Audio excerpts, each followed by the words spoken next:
یہودیت کا ایک نیا لبادہ ہی شیعت ہے کہ شیعہ کیا ہے، کب نکلا یہ فتنہ، ان کے اعتقادات کیا ہیں، انہوں نے کیا کیا ذکر پہنچائے، کیا کیا تکلیفیں پہنچائے، اہل سنت سے اور شیعہ سے کیا اختلافات ہیں اصل میں، اور ان کے آنے سے اسلام کو کس طرح نقصان پہنچا، اس پورے پس منظر کو سمجھنا ہے تو میں نے جو پہلے دے دیا اس کو اچھی طرح سمجھ لو۔ پورے 3 سال سے جن کے دل میں پھپولے اٹھ رہے تھے یہ کیسے اسلام کو دبائیں، وہ حضرت عثمان کے خلافت میں انہیں موقع ملا تو ایک یہودی نسل جس کا نام عبداللہ بن سبا تھا، یہ علل اعلان مسلمان ہوتا ہے یمن میں اور آتا ہے مدینے کو، اور سب سے پہلا فتنہ جو لے آتا ہے وہ یہ کہ جتنے خلفاء ہیں، خواہ وہ ابو بکر تھے، خواہ وہ عمر تھے، خواہ عثمان اس وقت موجود ہیں، سب کے سب ظلماً انتقاماً اللہ کے رسول کی خاندان سے نبوت چھین لیے، اصل نبوت کے بعد خلافت چھین لیے، اصل خلافت نبوت کے بعد کسی کو آنا تھا تو وہ حضرت علی کو آنا تھا، یہ نعرہ لگائے۔ یہ کیسا معاملہ ہے، کیوں اتنی جہالت برتتے ہو؟ کم از کم اپنے دشمنوں کو تو پہچانو کہ کون دشمن ہے کون دوست ہے۔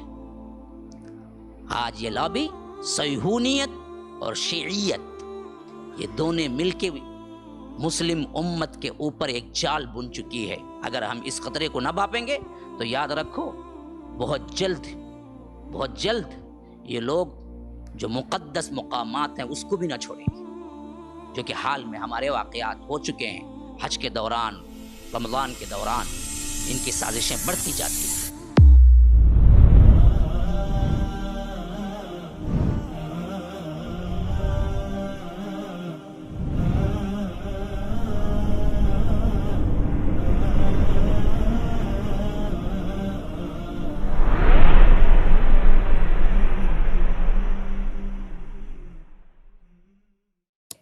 ایک یہودی جو ذہین فتین بھی تھا اور ساتھ میں پکا دشمن بھی تھا، یہ نقلی لبادہ اوڑھ کے مسلمان ہونے کا ناٹک کیا اور مسلمان ہونے کا اعلان کیا، جس کا نام عبداللہ بن سبا تھا۔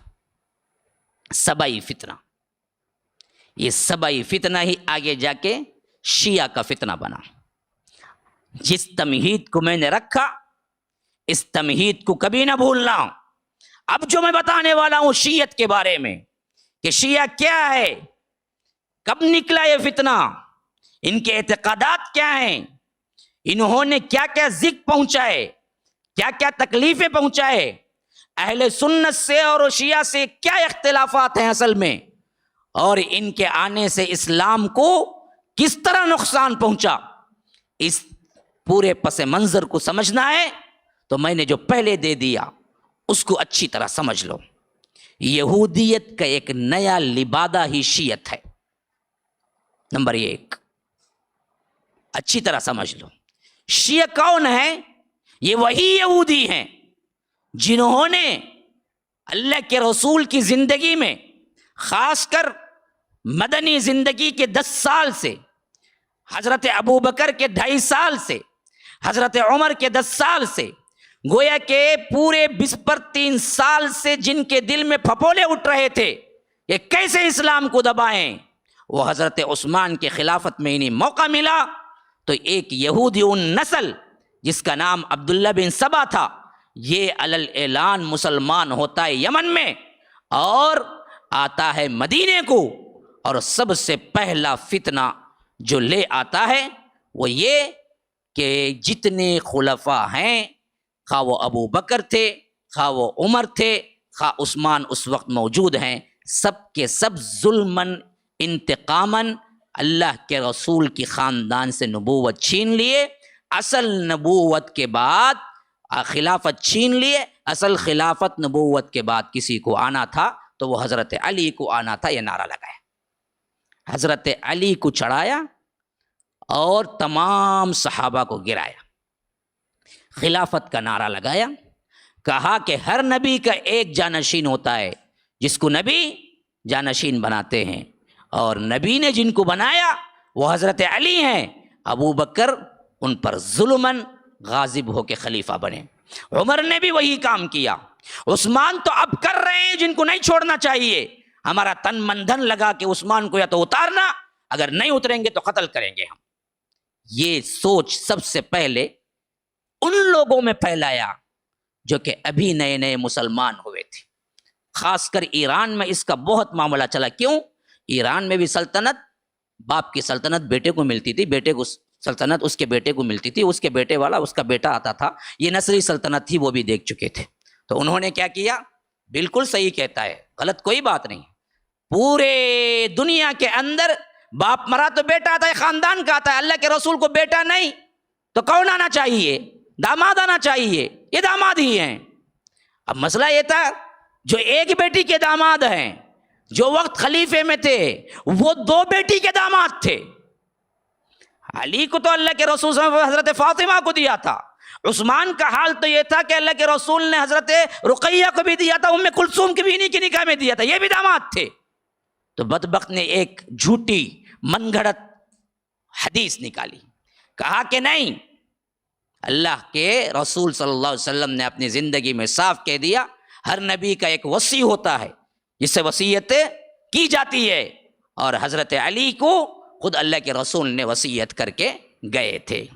اور بعض وہ احادیث کو بھی جامع پہنایا جس میں اللہ کے رسول نے تاکیداً حضرت علی کے لحاظ سے چند اضافی جملات کہے، ایسے بہت سے جملے ہر صحابی کے لیے اللہ کے رسول نے کہے، اس معاملے میں ان کی فضیلت بڑھ کر ہے۔ بس اس کا مطلب یہ نہیں کہ وہ تمام صحابہ میں سے افضل ہو گئے، تمام صحابہ میں افضل ابو بکر ہی ہیں۔ جیسا کہ حجۃ الوداع سے واپس آ رہے تھے، غدیر خم ایک جگہ کا نام ہے، وہاں پر خطبہ دیا، اور خطبے میں خاص کر اپنے خاندان کی اہمیت بتاتے ہوئے کہا، من کنت مولاہ فعلی مولاہ، جو میرا مولا ہے، میرا دوست ہے، وہ علی کا بھی دوست ہے۔ یہ شیعہ نے یہ وہ حدیث پکڑی اور اسی پہ پوری عمارت کھڑی کر ڈالی۔ بالکل سید ہم بھی مانتے ہیں، یہ ایک اعزاز تھا جو اس وقت اللہ کے رسول صلی اللہ علیہ وسلم نے حضرت علی کے لیے دیا تھا کہ میرے خاندان اور میرے علی کا بھی لحاظ کرو، کیونکہ یہ میرے بچپن کے ساتھی اور رشتہ دار ہیں۔ اور خصوصیت سے ہاتھ پکڑ کے کہا، من کنت مولاہ فعلی مولاہ، کہ جو میرا دوست بنے گا وہ حضرت علی کا بھی دوست ہوگا۔ تو ان بدبختوں نے مولا کے لفظ سے نکالا کہ اللہ کے رسول صلی اللہ علیہ وسلم نے باقاعدہ ان کو خلافت لکھ کے دے دی تھی، ابو بکر نے دراصل اس بات کو چھپا لیا تھا۔ اسی طرح اللہ کے رسول صلی اللہ علیہ وسلم واقعے میں بیان کر چکا ہوں، تبوک میں جب مدینے میں نائب رکھا تو حضرت علی کہا کہ یہ لوگ کہتے ہیں کہ یہ عورتوں اور بچوں کے درمیان چھوڑ گئے اور یہ جہاد کے آدمی نہیں ہیں، بزدلی کا تانا دیتے ہیں۔ تو اللہ کے رسول نے کہا، تمہاری منزلت وہی ہے جو حضرت موسیٰ کے دوران حضرت ہارون کی تھی، لیکن تم نبی نہیں ہو۔ اس حدیث، یہ بھی بالکل صحیح حدیث ہے، لیکن اس حدیث کو یہ نیا معنی پہچاننے والا یہ بدبخت تھا جو یہودی چاہتا تھا کہ تینوں خلفاء کی پہلے کیا ہے، وہ تحریم، وہ تعظیم جو مسلمانوں کے دلوں میں بیٹھی ہوئی ہے اتارو اور ان کے اندر فتنے برپا کرو، اور حضرت علی کو وہی منصب دلاؤ جو دراصل یہ اپنے یہودی سلطنت، اپنے یہودی عقیدے میں حضرت موسیٰ کے بعد یوشع بن نون کی حیثیت سے وہ لوگ ابن اللہ گڑے ہوئے تھے۔ کہتے ہیں کہ عبداللہ بن سبا جب تک یہودی تھا اس وقت تک مانتا تھا کہ حضرت موسیٰ کے بعد ان کے خلیفے جو تھے یوشع بن نون وہ الہ بن گئے۔ یہودیوں نے الوہیت کا دعویٰ حضرت عزیر کے لیے بھی کیا تھا، اب دراصل چاہتا یہ تھا کہ حضرت علی کو الہ بنا کے چھوڑے۔ اب یہ فتنہ آگے بنتا گیا، آگے بڑھتا گیا، کچھ لوگ بنتے گئے، کچھ لوگ کیا ہیں اس کی ہاں میں ہاں ملاتے گئے، خفیہ کام شروع ہو گیا۔ بہت سے نے اس کے اوپر کیا ہے بیعت کر لی، بہت سے نے کہا کہ ہاں بالکل صحیح کہہ رہے ہیں، حضرت عثمان غاضب ہیں، وہ 2 تو غضب کیے لیکن اب نہیں ہیں، فوت ہو چکے، لیکن اب جو زندہ ہیں ان کو پکڑو مارو۔ تو اس کی جمعیت بڑھتی گئی یہاں تک کہ چند افراد جس وقت تمام صحابہ حج کو گئے ہوئے تھے آ کے حضرت عثمان کے پورے محل کو سراؤنڈنگ کر لیا اور آخر کار انہیں اسی محل کے اندر شہید کر دیا۔ یہ وہی تھے جو سبائی فرقے کا پہلا گروہ تھا، اور یہ بدبخت شہید کر کے گئے نہیں، بلکہ شہید کر کے ڈھونڈ ڈھانڈ کے حضرت علی کو کہیں سے پکڑ کے لا کے زبردستی خلیفے کا نام دے کر تمام لوگوں کو ڈرایا دھمکایا. اور خود حضرت علی جب آئے تو جتنے لوگ وہاں موجود تھے سب نے کیا ہے کھلے دل سے, کیونکہ اس وقت ان کی عظمت والا کوئی نہیں تھا, حضرت عثمان کے بعد خلیفہ چن لیا. یہ متفق علیہ خلیفہ تو بنے لیکن یہ بدبخت ہمیشہ ان کے دور میں چھائے رہے, جس کی واسطے حضرت علی کو حضرت عثمان کے قصاص بدلہ لینے تک کا کیا ہے موقع نہ ملا. یہاں تک کہ 40 ہجری میں حضرت علی کو بھی انہی لوگوں نے شہید کیا جو ان کی پارٹی میں الگ ہوئے تھے, خارجیین. اب یہ علاقہ, یہ مسئلہ حکومت کے لحاظ سے بڑھ گیا. پہلے کیا تھا؟ سطحی تھا. پھر کیا ہوا؟ مضبوط بنا. پھر کیا ہوا؟ عمارت میں آیا. پھر کیا ہوا؟ خلیفے کو قتل ہو گیا. پھر کیا ہوا؟ پوری حکومت پر ہی بیٹھ گئے. اب حکومت کیا ہے؟ ان کے ہاتھوں میں تھی. یہاں تک کہ حضرت علی شہید ہوئے 40 میں, تو ادھر حضرت حسن کو سپورٹ کر کے ان کو کیا ہے سب سے زیادہ مجبور کر دینے والے بدبخت جو تھے وہ یہی لوگ تھے جو سبائی فرقہ تھا, جو ڈائریکٹ حضرت علی کے زمانے میں آ کے کہتے تھے تم ہی اللہ ہو. ایسے لوگوں کو انہوں نے سزا دی, بعضوں کو قتل کا حکم دیا, بعضوں کو جلانے کا حکم دیا, جس میں خود عبداللہ بن سبا بھی تھا بعض روایات کے مطابق. اور اس وقت بھی یہ کہتے کہتے مرا کہ سوائے اللہ کے کوئی آگ کی سزا نہیں دے سکتا, اور آپ نے ہمیں جلانے کا حکم دیا تو اب تو ہمیں پکا یقین ہو گیا کہ آپ ہی اللہ ہیں. یہ کہہ کے مرا. تو یہ مر تو گیا لیکن اس کے عقیدے پر ماننے والے لوگ نہیں مرے, آگے چلتی رہی. تو حضرت علی کے بعد حضرت حسن کو آٹومیٹک خلافت آئی. تو حضرت حسن نے کہا کہ مجھے اس معاملے میں پڑھنا ہی نہیں ہے, مجھے اپنی خلافت کے لیے کسی مسلمان کا خون بہانا پسند ہی نہیں ہے. تو حضرت معاویہ سے لکھا اگر آپ بننا چاہتے ہیں تو آپ بن جائیے, میں اپنی خلافت سے دستبردار ہوتا ہوں. حضرت معاویہ اور حضرت حسن میں صلح ہو گئی. حضرت معاویہ خلیفۃ المسلمین بن گئے اور حضرت حسن اس بات سے اپنے آپ کو کیا ہے بالکل ہی ہٹا لیا. تو سب سے پہلے ان پر لان تان کرنے والا فرقہ بھی یہی سبائی فرقہ تھا, جس نے کہا کہ تم نے مسلمانوں کو ذلیل کر دیا. جب وہ گزرتے تھے گھوڑے پر سے تو تان کرتے تھے کہ تم وہ ہو جو کہ بزدل بھی ہو اور اپنے باپ کی خلافت بھی چھوڑ کے دے دی اور ساتھ میں پورے مسلمانوں کا غرور بھی خاک میں ملا دیا. اے مذل المومنین, اے مومنون کو ذلیل کرنے والے, اس طرح کا خطاب کرتے تھے, جس کی وجہ سے حضرت حسن کوفہ ہی چھوڑ کے چلے جانا چاہتے تھے. لیکن نام ان کا یہی تھا کہ ہم حضرت علی سے محبت کرنے والے ہیں, اور شیعہ کا مطلب ہے محبت کرنے والا, پیروی کرنے والا, اتباع کرنے والا. تو یہ شیعہ نے علی کہلائے. سبائی فرقہ ایک طرف گم ہو گیا. اب یہ سبائی فرقے کا نیا نام جو تھا وہ شیعہ تھا, اور شیعہ کا مطلب تھا محبت کرنا. لیکن محبت کیسے؟ تمام صحابہ کی نفرت کرو, صرف حضرت علی کو کیا ہے امام مانو. سب سے پہلا عقیدہ اہل سنت اور شیعوں میں اختلاف کا کیا بنا؟ انہوں نے کہا ابو بکر غاضب, غضب کرنے والے, ظالم, نعوذ باللہ ثم نعوذ, عمر ظالم, عثمان ظالم. سوائے اللہ کے رسول کے بعد کوئی صحیح خلیفہ بننا تھا تو وہ حضرت علی, اور ہمارا عقیدہ اب بھی یہی ہے کہ یہ تینوں ظالم تھے اور حضرت علی جو بنے وہی ایک صحیح خلیفہ تھے. اہل سنت کا عقیدہ یہ ہے کہ اللہ کے رسول کے بعد ابو بکر سب سے پہلے فضیلت والے خلیفہ, دوسرے خلیفہ عمر, تیسرے عثمان جو مظلوم شہید ہوئے, اور چوتھے حضرت علی. یہ اہل سنت کا عقیدہ ہے. شیعت کا عقیدہ یہ ہے کہ بلا فصل اللہ کے رسول کے بعد حضرت علی خلیفہ ہے. یہی پہلا عقیدہ ہم میں اور ان میں ٹکرانے والا ہے, جو بنا یہودیت سے, جس کا بانی عبداللہ بن سبا.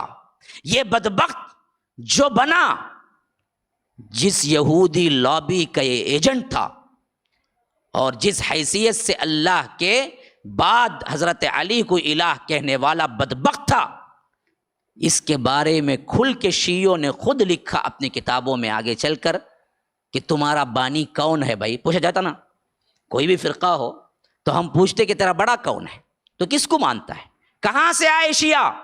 تو یہ چیز جب ان سے پوچھی گئی تم کون ہو, تم کیوں اہل سنت میں کیا ہے ایک الگ فرقہ اٹھے, تم نے کیوں بلا فصل حضرت علی کو خلیفہ مانا, تمہارے عقائد کیا ہے, تمہارا بانی کون ہے, تو انہوں نے برملا اپنے بارے میں لکھا کہ ہمارا بانی اور ہمارا سب سے بڑا عالم، سب سے بڑا شیخ کون ہے؟ عبداللہ بن سبا ہے۔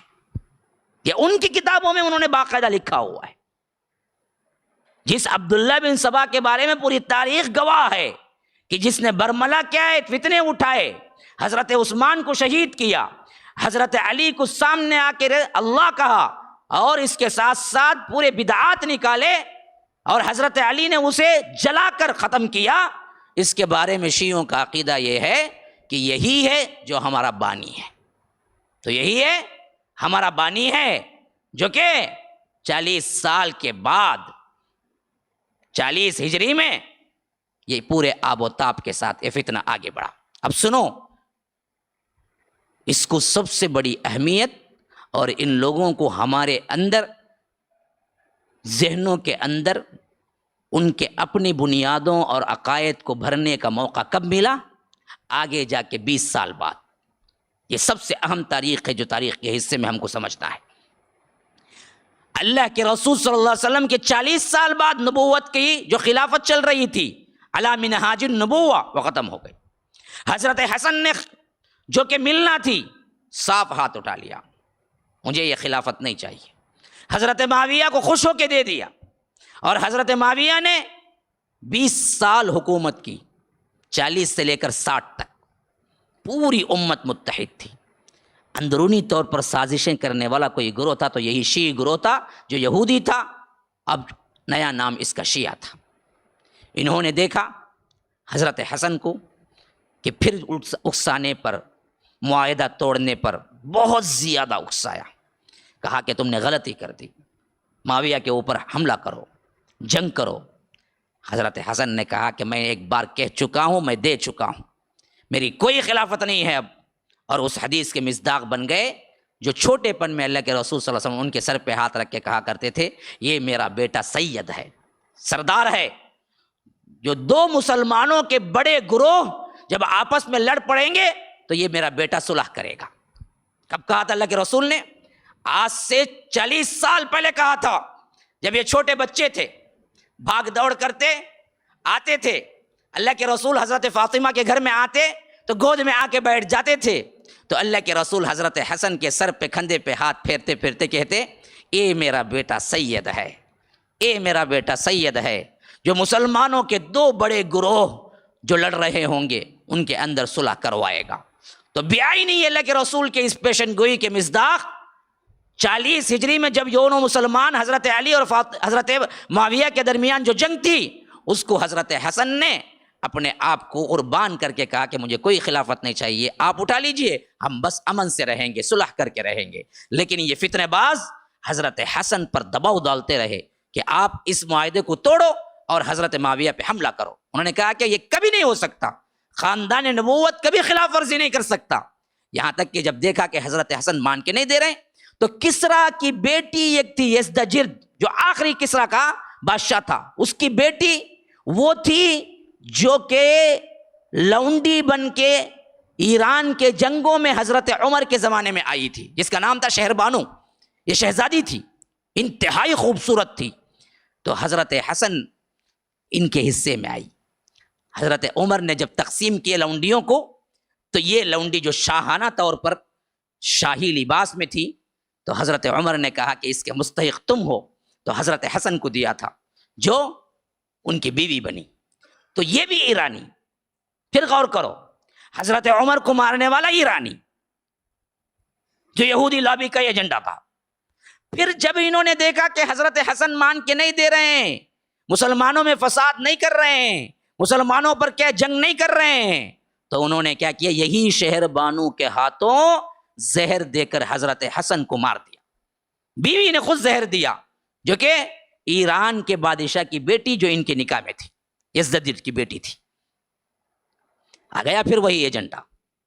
یہ شیعہ اصل یہودیت ہے، ایرانیت ہے، اور آج بھی شیعہ ایران ہے۔ پوری دنیا میں شیعہ ہے کہاں؟ حکومت کہاں ہے اس کی؟ ایران۔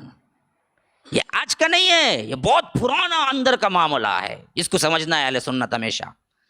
کبھی بھائی بھائی نہیں ہو سکتے، یہ تو ہمارے این سے این بجا دیں گے اگر موقع ملے۔ یہی ہو رہا ہے شام میں، شام میں وہ مظلوم بچے کیا پاپ کیے اس بدبخت کا جو بشار الاسد ہے؟ کیوں؟ یہ غالی شیعہ ہے، یہ شیعوں میں بھی بڑا غالی درجے کا شیعہ ہے جو ڈائریکٹ حضرت علی کو اللہ بولتا ہے. کیونکہ شیعوں میں بھی 4-5 الگ الگ فرقے بنے، ان میں زیدیہ بھی ہیں، ان میں اسماعیلیہ بھی ہیں، ان میں اثنا عشریہ بھی ہیں، ان میں علوی بھی ہیں، اور یہ بشار الاسد جو ہے نا وہ علوی ہے جو ڈائریکٹ حضرت علی کو اللہ بولتا ہے. اسی وجہ سے یہ بدبخت سنیوں کو مارنا اس کے نزدیک عبادت ہے جو وہ شام میں کر رہا ہے. تو یہ چیز ان کے لابی میں ہے کہ مسلمانوں کو، اہل سنت کو مارو، اہل سنت میں فساد بھڑکاؤ. تو جب انہوں نے دیکھا کہ حضرت حسن اس پہ راضی نہیں ہوئے تو انہوں نے خود بیوی کے ہاتھوں میں زہر دے کے حضرت حسن کو کیا ہے مروا دیا، شہید ہو گئے. یہ 50 ہجری کا واقعہ ہے. 50 میں حضرت معاویہ کے 10 سال ہو چکے تھے. اب انہوں نے دیکھا کہ اس پر بھی کوئی بڑا معاملہ نہیں ہوا. حضرت معاویہ کی حکومت بڑی مضبوط تھی رضی اللہ عنہ، کہ انہوں نے جا بجا دیکھا معاملہ. اب اس سے بڑھ کے کچھ نہیں کر سکتے تھے تو تھوڑی دیر کے لیے خاموشی اختیار کی. پھر 60 ہجری میں حضرت معاویہ کی وفات ہو گئی اور ان کا بیٹا یزید امیر المومنین بن گیا.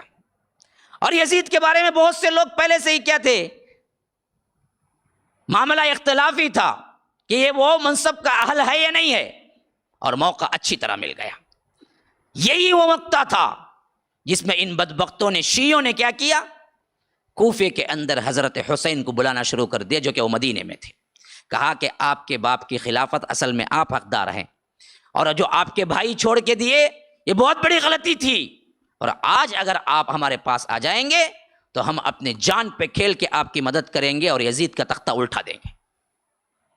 حضرت حسن نے جس وقت وفات پائی اس وقت گویا کہ وصیت کر کے گئے تھے حضرت حسین کو کہ دیکھو تم میرے چھوٹے بھائی ہو، جس طرح ان لوگوں نے مسلمانوں میں لڑانے کے لیے مجھے بیچ میں لایا، کوشش کی، نہیں ہوا تو زہر دیا، اور میں زہر سے مر رہا ہوں، مجھے معلوم ہو رہا ہے، اور یاد رکھو تمہارے ساتھ بھی یہی کھیل کھیلیں گے، تم ان کے ساتھ نہ ملنا. لیکن ان بدبختوں نے ایسا ماحول تیار کیا، خطوط پہ خطوط لکھے، ہر دن ایک دن 50 خط آتے تھے، اور معافیوں تلافیوں کے کہ ہم نے کیا کیا، غلطی کر دی، معاف کر دیجئے، حضرت علی کو ہم صحیح طور پر سپورٹ نہ کر سکے، لیکن اگر آج آپ آ جائیں گے تو ہم کیا ہیں، اپنے جانوں پہ کھیل کے آپ کو سپورٹ کریں گے. تو ان خطوں کے وجہ سے، ان بلاؤں کی وجہ سے حضرت حسین آخر مان گئے. سفر اختیار کیا، مدینے سے نکلے، مکہ آئے. مکے میں اہل عیال جتنے بھی لوگ تھے ان کو لیا، جو کہ کل 80 سے زیادہ لوگ تھے، بس بچے بھی تھے اس میں، عورتیں بھی تھی، سب تھے، لے کے نکل گئے کوفے کی طرف. راستے میں کربلا پڑتا تھا. جہاں یہ نکلے وہاں عبید اللہ ابن زیاد آیا. یہ بدبخت ترین شخص، ایسا ظالم تھا جو خلافت امیہ کی طرف سے گورنر بن کے آیا تھا، یزید کی طرف سے، اور ایسا بدبخت تھا کسی کو قتل کرنے پہ شکتا ہی نہیں تھا. جب اس نے دیکھا کہ بہت سے لوگ حضرت حسین کو بلانے والے ہیں تو کہا کہ سب اندر آؤ. اپنے مجمع میں بلایا، منبر پہ کھڑا، کہا بہت سے گردنوں پہ لٹکے ہوئے سروں کو میں دیکھ رہا ہوں جو بوجھ کی وجہ سے اتارنا پڑ رہا ہے. وہ فصیح و بلیغ زبان بیان کرتا تھا. تو بہت سے لوگوں کو میں دیکھ رہا ہوں جن کے جسم پہ ان کا سر بڑا بوجھ لگ رہا ہے، میں اتارنا ہے ان کا. سدھر جاؤ گے تو میں تمہیں بخشوں گا، اگر پھر تم نے کوئی لیٹر لکھا یا معلوم ہوا کہ کوئی ساز باز کی ہے حضرت حسین سے تو میں اس کے خاندان کو بھی اڑا دوں گا. تو بعض مسخرے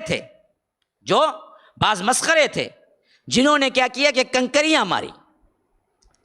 عبید اللہ ابن زیاد کو کیا ہے، کنکریاں ماری، جو گورنر بن کے آیا تھا. اس نے کہا کہ اچھا میرے سے بھی وہی کھلواڑ کرتے ہو جو اس سے پہلے گورنروں سے کرتے رہے. کہا کہ اپنے سپاہیوں کو حکم دیا کہ سب کے دروازے بند کرو، مسجد کے جتنے دروازے ہیں، جو اس وقت شاہی محل کی طرح بہت بڑی مسجد تھی، تو سب کے دروازے بند کروایا اور کہا کہ آؤ ایک ایک آئے، قسم اللہ کی اٹھا کے کہے کہ میں نے کنکری نہیں ماری 3 مرتبہ، اگر ماری ہو تو مجھ پر اللہ کی لعنت ہے، تو جب یہ بولے گا تو میں باہر بھیجوں گا، بولنے میں ذرا سا ہچکچایا گردن اڑا دو۔ ایسے ایک ایک کر کے بلاتا تھا، تھوڑے سے بھی جو حضرت حسین کی طرف رغبت رکھتے تھے اور یہ قسم کھانے میں ذرا سا بھی تردد کرتے تھے، کہتا تھا گردن اڑاؤ۔ ایسے کئیوں کے لاش کے انبار لگ گئے مسجد کے باہر، پہلا دن تھا اس کی گورنری کا، وہ تو ایسی دھاگ بیٹھی ان بدبختوں کے، جو کہ کیا ہمیشہ سے کیا تھے، بزدل تھے، یہودی تھے، جو بعد میں شیعہ بنے، تو انہوں نے پورا عبید اللہ ابن زیاد کی بات ماننے کا عہد کر لیا اور کہا کہ ہمارا سے کوئی تعلق حضرت حسین کا نہیں ہے۔ اور جب حضرت حسین کربلا میں پہنچے تو فوج بنا کے، انہی کی فوج بنا کے بھیجا کہ جاؤ لڑو، اگر تم سچے ہو تو جاؤ، جن کو تم نے بلایا خطوط دے کے، جاؤ انہی سے لڑ کے دکھاؤ۔ اب عبید اللہ ابن زیاد سے ایسے ڈرے ہوئے تھے بدبخت یہ، جنہوں نے خطوط دے دے کے بلایا کہ آپ آؤ ہم سپورٹ کرتے، آپ آؤ ہم سپورٹ کرتے، آپ آؤ ہم سپورٹ کرتے، وہی پورے لشکر میں دشمن بن کے حضرت حسین کے سامنے کھڑے ہوئے تھے کربلا کے میدان میں۔ حضرت حسین نے کہا کہ فلاں، تو فلاں نہیں ہے، تو فلاں نہیں ہے، تو فلاں نہیں ہے، ٹھہر۔ اندر گئے خیمے میں، انبار تھا، خطوں کا انبار تھا، جو ایک بالکل موٹے میں بھرا ہوا تھا، لا کے حضرت علی نے فوج کے سامنے انڈیل دیا، کہا کہ جو نام تو نے بتایا ہے، کیا ان ناموں کی سگنیچر نیچے نہیں ہے کہ بدبختو تم نے مجھے بلایا؟ کہا کہ ہم نے کوئی نہیں بلایا آپ کو، ہم تو کیا ہیں، زیاد کے وفادار ہیں، آپ یا تو اس کے ہاں چلیے یعنی تو جنگ کے لیے تیار ہو جائیے۔ حضرت حسین نے کہا کہ نبوت کے خاندان کا ہوں، کبھی ذلت برداشت نہیں کر سکتا، عبید اللہ ابن زیاد کے پاس پہنچ کے بیعت کرنا یہ میری سب سے بڑی تذلیل ہے، میں یہ تو نہیں کر سکتا، ہاں دوسرا آپشن دو، مجھے واپس جانے کو بولو، میں مکہ چلے جاتا ہوں، یا نہیں تو مجھے سیدھے یزید کے پاس پہنچا دو، میں اور یزید بات کر لیتے ہیں، یا نہیں تو کسی ساحل پہ پہنچا دو، کسی بارڈر پہ پہنچا دو اسلامی حکومت کا، جہاں جنگ ہو رہی ہو، اور میں کافروں سے قتال کرتے ہوئے اللہ کے راستے میں شہید ہو جاتا ہوں۔ کہا کہ یہ تینوں ریکویسٹ ہم نہیں مانتے، ہم ایک ہی بات کہتے ہیں کہ آپ قیدی بن کے چلے عبید اللہ ابن زیاد کے پاس، یا نہیں تو ہم آپ سے جنگ کریں گے۔ حضرت حسین نے کہا کہ یہ برداشت نہیں کر سکتا میں کہ آج کا آنے والا وہ بھی ہے جو اموی خلافت کا کیا ہے، ظالم ایک گورنر ہے، اس کے آگے میں ہاتھ بن کے کھڑا ہونا یہ میری تذلیل ہے، میں نہیں آ سکتا۔ تو آخرکار یہی بدبختوں نے جنہوں نے بلایا حضرت حسین سے قتال کیا اور حضرت حسین کو مارا، اور یہاں تک ظلم دشمنی نکالی کہ اللہ کے رسول صلی اللہ علیہ وسلم کے نواسے کو الگ دھڑ الگ سر کیا، اور دھڑ کو، جسم کو گھوڑوں کے سموں تلے رون دیا، اور خالی سر کو تھیلے میں ڈال کر ابن زیاد کے محل میں پہنچایا، اور کہا کہ جس کو تم مانگتے تھے آج ہم لا کے ثبوت واضح کر دیے کہ ہم تیرے وفادار ہیں، ہم حسین کے وفادار نہیں ہیں۔ بدبخت نے روایتوں میں آتا ہے کہ حضرت حسین کے لبوں پہ چھڑی ماری عبید اللہ ابن زیاد نے، کہ اس وقت ایک صحابی موجود تھے، کھڑے ہو گئے، کہا کہ بدبخت یہ وہ ہونٹ ہیں جن کو اللہ کے رسول پیار کرتے تھے، تو اس پہ چھڑی مار رہا ہے۔ تو تب کہیں جا کے عبید اللہ ابن زیاد خاموش ہوا۔ یہ واقعہ بالکل صحیح ہے، ہوا تھا، ظلم ہوا تھا، لیکن اصل میں کرنے والے کوئی یزیدی نہیں تھے، مسئلہ سب انہی کا تھا، انہی بدبختوں نے مارا۔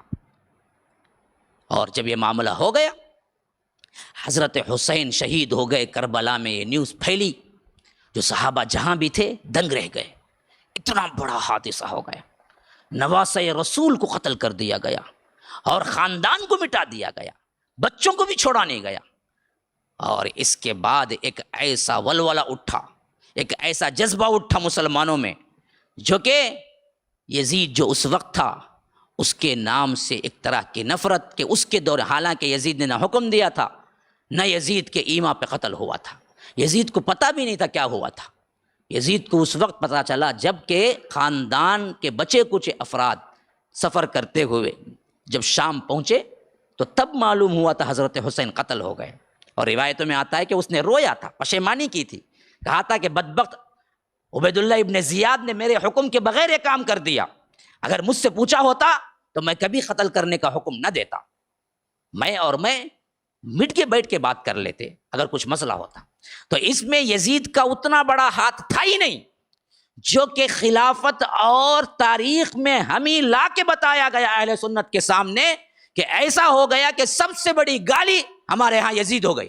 کہہ رہے تو یزید کے سرکہ ہے، بولے تو انہیں پریشان ہو جاتا، حالانکہ اس کا مسئلہ ہی نہیں تھا، وہ مسئلہ سب وہی شیعہ نے علیوں کا تھا، جنہوں نے حضرت علی کو مروانے میں بھی ہاتھ دیا، اسی طرح حضرت حسن کو مروانے میں بھی ہاتھ دیا، اور اسی طرح حضرت حسین کے مروانے میں بھی یہی بدبخت آئے تھے، انہوں نے ہی قتل کیا تھا۔ اور آخر جب پلٹ کے آئے تو نعرے بلند کرنے لگے، وقت گزرتا گیا تو مرثیہ خوانی کرنے لگے، وقت گزرتا گیا یا حسین کے نعرے بلند کرنے لگے، وقت گزرتا گیا تو ان کے الگ الگ رسومات ایجاد کر لیے، انہوں نے اہل سنت سے بالکل ہی الگ معاملہ اپنا لیا، اپنا عقیدہ الگ بنا لیا، اپنا قرآن الگ بنا لیا، اپنے حدیث کی کتابیں الگ بنا دیا، اپنی فقہ الگ بنا دی، ہر چیز انہوں نے کیا کیا، اسلام کا اختلاف ایک ایسا کیا کہ کوئی مذہب کتنے فرقے بنے لیکن ان قرآن ان کا ایک ہے، رسول ان کا ایک ہے، کتاب ان کی ایک ہے، فقہ ان کی ایک ہے، لیکن یہ شیعہ تھے جو برابر پلاننگ سے آئے تھے اور انہوں نے اسلام کا لبادہ اوڑھا اور آخر کار جو کرنا چاہتے تھے وہی کام جو عیسائیوں کے اندر جان پول نے کیا تھا۔ عیسائی تھا وہ بھی دراصل یہودیت سے عیسائی بنا اور حضرت عیسیٰ کا ماننے والے کی روب میں اللہ تین ہے کا عقیدہ پیش کرنے والا پہلا شخص جان پول تھا، جس کی وجہ سے آج پوری عیسائیت شرک و بدعت میں ہے۔ بالکل یہی معاملہ مسلم امت کے ساتھ کوئی کرنے والا تھا تو وہ یہودی تھا جو عبداللہ ابن سبا نے آ کے حضرت علی کو اللہ کا لبادہ اڑایا اور آگے چل کے الگ ایک مذہب کریٹ کر ڈالا، جس کی کتاب الگ، جس کے جز الگ، جس کے پارے الگ، قرآن کے ان کے پاس 40 جز ہیں، روزہ الگ، مغرب کے بعد کھلتا ہے، امام الگ، ان کے لیے نبوت کا معاملہ، امامت بڑھ گیا، نبوت کم ہو گئی، ان کے امام نبیوں سے بھی آگے بڑھ گئے، حضرت علی اللہ کے رسول سے بھی آگے بڑھ گئے، پنجتن پاک کا نعرہ لگایا گیا، حضرت حسن، حضرت حسین، حضرت فاطمہ، حضرت علی اللہ کے رسول، اس کے علاوہ سب صحابہ جہنمی کا نعرہ لگایا گیا، اور یہ پنجے سنیوں کے ہاتھوں بٹھائے گئے لیکن اندر رکھنے والے سب کے سب شیعہ تھے۔ یہ عقیدے ہمارے اندر لائے گئے باقاعدہ پوری پلاننگ سے، اور یہ قوت بنتی گئی، اور مسلمان امت کے اندر یہ زہر کے خنجر کی طرح چپتی رہی حتیٰ کہ آج تک بھی چھپی ہوئی ہے۔ آج تک بھی آپ میپ دیکھ لیجئے، عرب کنٹریز اور گلف کنٹریز اور اس کے بارڈرز میں یہ ایران خنجر کی طرح چھپا ہوا ہے، جو سب کی طرف سے خطرناک ترین کھیل کھیل رہا ہے۔ اس کے لیے کیا ہے، مکے پہ حملہ کرنا، کعبۃ اللہ پہ حملہ کرنا بھی بہت معمولی بات ہے، جو کہ کئی مرتبہ کر چکا ہے۔ حجاج مینا کے میدان میں ہو تو بھی انہیں قتل کرنا جائز ہے، کیونکہ یہ اہل سنت ہیں اور ان کے لیے قتل کرنا جائز ہے۔ جیسا کہ گزشتہ حج میں ان لوگوں نے عرفات کے میدان میں، مینا کے میدان میں بڑی بڑی کھلبلیاں مچائی۔ یہ وہی لابی ہے جو کام کر رہے ہیں، آگے آگے آگے آگے آگے۔ ہاں، عوام شیعہ میں یہ باتیں نہیں معلوم ہوں گی، لیکن ان کے جو سرغنے ہیں وہ جانتے ہیں سب کچھ، اور آج ہم نہ جاننے کی وجہ سے کہتے ہیں کہ شیعہ سنی بھائی بھائی، حالانکہ ان کی کسی بات سے ہماری مماثلت نہیں ہوتی۔ ان کا عقیدہ بلا فصل حضرت علی اللہ کے رسول کے بعد، ہمارا عقیدہ اللہ کے رسول کے بعد ابو بکر، عمر، عثمان، اس کے بعد علی ہے۔ ان کا عقیدہ 40 پاروں کا ہے، ہمارا عقیدہ 30 پارے جو اللہ تبارک و تعالیٰ نے جبرائیل کے ذریعے بھیجا۔ ان کا عقیدہ ہے کہ جبرائیل نے خیانت کی اور یہ دشمن علی فرشتہ ہے جو اللہ نے وحی دے کے کہا کہ علی پہ جا کے اتارو، تو انہوں نے محمد پہ اتار دیا، نعوذ باللہ صلی اللہ علیہ وسلم۔ ہمارا عقیدہ یہ ہے کہ جبرائیل امین ہے، امین ہے وہ، مطاع ثم امین ہے وہ، ہم ان سے محبت رکھتے ہیں، یہ ان سے بغض رکھتے ہیں۔ ان کی لابی یہ ہے کہ اہل سنت کو اڑاؤ، ہماری لابی یہ ہے کہ اہل سنت کو بچاؤ۔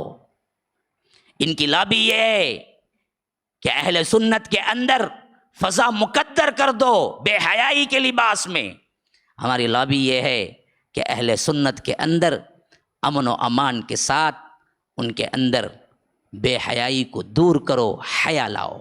آج جتنی لابیاں کام کر رہی ہیں نا بے حیائی کے، ان سب کے اندر یہ بھی ہیں، ان سب کے اندر یہ بھی ہیں، بلکہ ان کا عقیدہ ہے کہ انسان چند دن کے لیے پیسہ دے کے بیوی بنا سکتا ہے اور جب چاہے چھوڑ کے جا سکتا ہے، جسے یہ متع کہتے ہیں۔ حالانکہ شریعت محمدی میں متع حرام ہے۔ شادی کرنا ہے زندگی بھر کی نیت سے کرنا ہے، یہ اور بات ہے کہ بعد میں طلاق ہو جائے، لیکن نیت پہلے ہی یہ ہے کہ میں 4 دن کے لیے شادی کر رہا ہوں تو وہ شادی حرام ہے، زنا ہے۔ اور یہ شادی شیعت کے اندر سب سے بڑا مذہبی عقیدہ ہے کہ ان کا ہر آدمی متع کرنا جائز نہیں بلکہ کرنا چاہیے، 4 دن کے لیے، 5 دن کے لیے، 6 دن کے لیے، 1 سال کے لیے، اس کے بعد وہ بھیج دے تو بالکل صحیح ہے، جو متع کہتے ہیں۔ ایسے ہر معاملے میں ڈیفرنٹ ہے، اور ان کی لابی ہی اسلام دشمنی ہے، جو اللہ کے رسول صلی اللہ علیہ وسلم کی زندگی ہی میں کیا مارنے کی سازشیں کی، وہ کیسے ہمارے سے ٹھنڈے دل پہ برداشت کریں گے، ہمارے سے اچھا سلوک کریں گے۔ تو یاد رکھو مسلمانوں، ان کے معاملات میں ہم آگے بڑھ کے اور سپورٹ کرنا۔ محرم آیا، عاشورہ آیا، انہوں بھی کیا کہتے، درد مندی سے روزہ رکھتے، کہتے ارے بیوقوف، ان بدبختوں کی اتباع کرتا ہے جنہوں نے اسلام کی جڑیں کھوکھلے کرنے کے لیے اپنی زندگیاں لگائی۔ کھائی کا روزہ، کس کا روزہ؟ جیسے حسنین کریمین شہید ہوئے ویسے عثمان بھی شہید ہوئے، عمر بھی شہید ہوئے، ان کا بھی روزہ رکھو۔ تم نے کبھی رکھا؟ حسین مرتبے میں بڑے ہیں، حضرت ابو بکر و عثمان علی بڑے ہیں، ان کا کوئی روزہ نہیں۔ تعزیہ کو کتنے لوگ کیا ہیں تعزیت کے وقت نہ کرتے ہیں تو لیکن کم از کم کالا کپڑا تو پہن لیتے تعظیماً، تعزیہ نہیں مارتے ہیں تو بھی کالا کپڑا پہن لیتے۔ کیوں؟ حضرت حسین کو قتل کیا گیا۔ کتنے لوگ ہیں شادی بیاہ نہیں کرتے محرم میں، سنی، کتنے لوگ ہیں جو سنی ہو کے کیا ہے کالا لباس پہنتے ہیں، کتنے لوگ ہیں جو سنی ہو کے کیا ہے اس ماہ میں کوئی بھی میٹھا نہیں پکاتے، اس ماہ میں کوئی دعوت نہیں کرتے، تعزیہ دیکھنے کے لیے مقررہ وقت پہ بھاگ کے جاتے، ان کو ستائش کی نظر سے دیکھتے کہ کیا کام کر رہے ہیں۔ یہ پورا ان کا سپورٹ کرنا ہے، اور سپورٹ کس کو کر رہے ہو؟ جو تمہاری ہی جڑیں اندر سے کاٹ رہا ہے، تم نامعلوم حیثیت سے جا کے ان کی سپورٹ کر رہے ہو، جو تمہیں کیا ہے اگر موقع ملے گنوں اور توپوں سے اڑا دے، تمہیں اتنا غصہ اندر دبائے ہوئے ہو اور تم جا کے اس کے پاؤں دھوتے ہو۔ یہ کیسا معاملہ ہے؟ کیوں اتنی جہالت برتتے ہو؟ کم از کم اپنے دشمنوں کو تو پہچانو کہ کون دشمن ہے، کون دوست ہے۔ آج یہ لابی صہیونیت اور شیعیت، یہ دونوں مل کے مسلم امت کے اوپر ایک جال بن چکی ہے۔ اگر ہم اس خطرے کو نہ بھاپیں گے تو یاد رکھو بہت جلد یہ لوگ جو مقدس مقامات ہیں اس کو بھی نہ چھوڑیں گے، جو کہ حال میں ہمارے واقعات ہو چکے ہیں۔ حج کے دوران، رمضان کے دوران ان کی سازشیں بڑھتی جاتی ہیں، تو جب تک ہم اس کا احساس نہیں کریں گے ہم اپنے بچاؤ کے لیے کچھ نہیں کر سکیں گے۔ اللہ رب العزت ہمیں وہ فہم دے، وہ طاقت دے، وہ آنکھ دے جو کہ دشمن کو دشمن پہچاننے کی طاقت ہو، جو دوست کو دوست پہچاننے کی طاقت ہو۔ اللہ صراط مستقیم پر قائم رکھے۔ ھذا وباللہ التوفیق، وصلی اللہ وسلم علی نبینا محمد۔ اسأل اللہ لی ولکم ولسائر المسلمین من کل ذنب فاستغفروہ انہ هو الغفور الرحیم۔